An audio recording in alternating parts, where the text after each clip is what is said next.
From fabulous Las Vegas, Nevada, it's Casino Secrets with Vegas Vic and Ziggy. Well, that was the question that was given to me. Okay. All right, let's say you're going to play in Vegas in one of the live tournaments, but you're not a pro. You're just somebody who plays at home and plays very well. If you're going to play in Vegas, is it harder to play in Vegas as opposed to, I don't know, any place else if you're not a pro? No, not necessarily. Because if you're not a pro and you're playing in a tournament, then you're playing the tournament, the value, the structure, and if it's a higher enough buy-in tournament, you're likely to run into pros.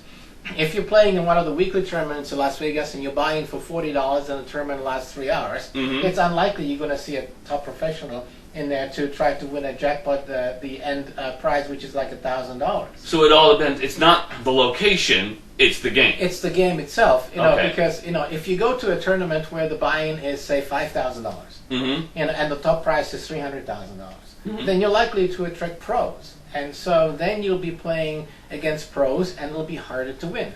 But if you buy into regular tournaments where you're not a professional and you're playing just against other players, like the weekly tournaments in Las Vegas, $40 buy-in, $100 buy-in, or whatever, right? Then you're playing most likely against amateurs or semi-professionals or those who are learning their skills in order to go up in ranks into the ranks of the semi-pros and the professionals at the high levels. Okay. But in cash games, it's different because a lot of professionals play cash games in Las Vegas.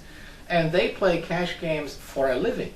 And that means that they play every day. And they play against mostly tourists who make the mistakes that I described earlier. Like when they're not in the hand, they're playing with their cell phones and stuff like that, not paying attention. Right. And the tells and how they bet and how they stack their chips and how they hold their cards. A professional can spot a novice just like that. Okay. And then they will quickly be able to exploit them for the money that they are willing to wager.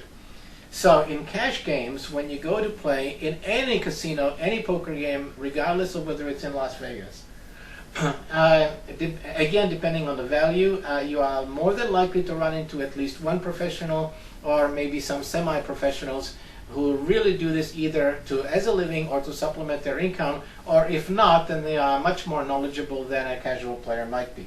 Okay. So it's important to know the environment. If you're playing in a 1-2 no limit or 1-3 no limit, you're likely never to run into a professional. If you're playing into a 2-5 no limit or a 5-10 no limit, yes, there will be professional in that games from those levels and up. Okay. All right. Our next question. Yeah. Okay. So you were talking about how they are stacking their chips. Someone says they're stacking their chips by color. Okay. Does that mean they are bored or conservative? If they're stacking their chips by you mean like all greens in a stack and all reds in a stack and all blacks in a stack? Yeah.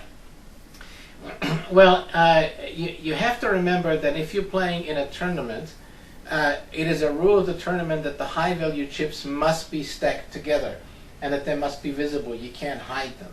So the other players can quickly assess how much you've got in front of them. Oh, okay. In a cash game, it is, let's say for example that you are playing, stacked with the colors on the sides of the chips lined up.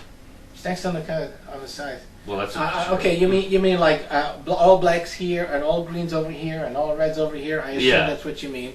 Now, if somebody is doing that, they are either very neat, okay, or they are trying to follow the rules of cash games and tournaments by making it easy for other players to determine how much they've got in front of them. Okay. Which you should always do in a cash game, because in a cash game, it is a faux pas to hide the big money behind your chips. Let's say that you have a stack of red chips and behind you've got a whole bunch of black chips. Okay. So it looks like you might have $500 when in fact you've got $5,000. Okay. And that's a no-no, because then other players will not know how much you've got. So everybody should always have their chips stacked by denomination and clearly visible, with the higher denomination being in front. So if you have black chips and green chips, then they go in front and the red chips behind, or at least on the sides, so that other players can tell that this is how much money you've got. Okay. Do you ever bet ace-8? You mean aces and eights, the dead man's head? I don't know because Okay, listen, I don't understand what that question means at all. So Okay. you're laughing, and I don't know what that means. They know what it means, so Okay. answer them. Do you ever bet ace 8? Well, if you, I mean, do you ever play ace 8 as the first two cards that you got? Yes. Please define pro versus amateur. Okay, write it down. Okay. Okay, ace 8.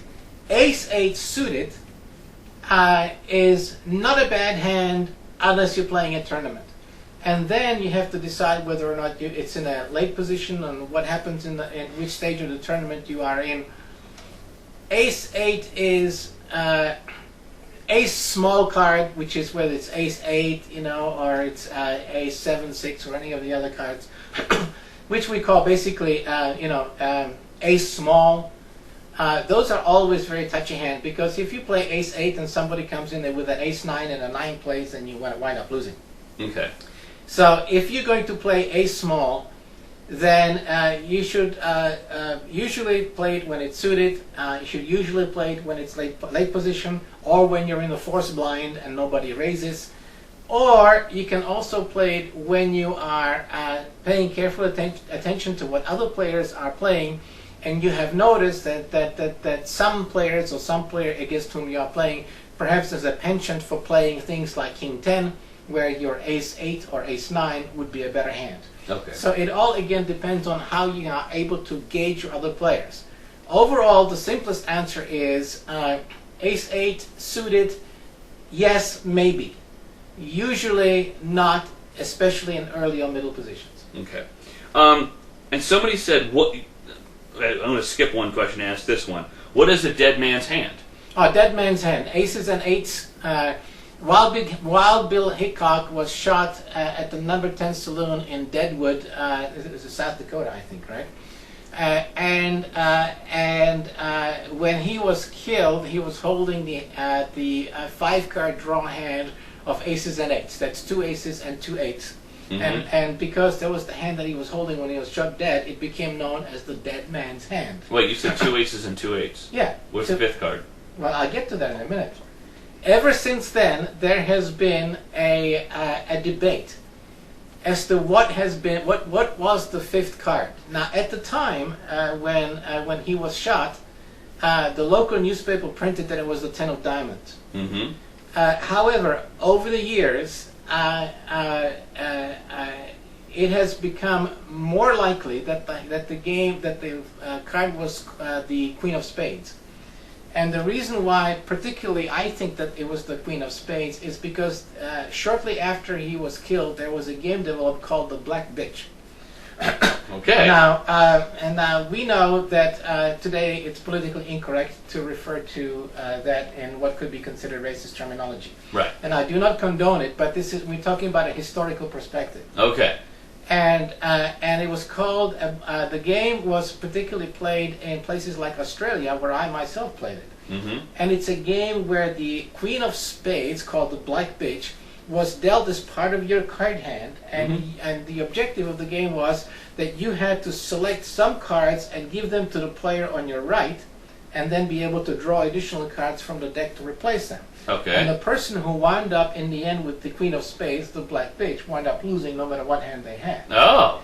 And so this game was very popular for quite some time. And so the lore goes that the reason why it became a game was because it was the 5th card held by Wild Bill Hickok when he was shot in the back of the head in the number 10 saloon in Deadwood, South Dakota. Okay.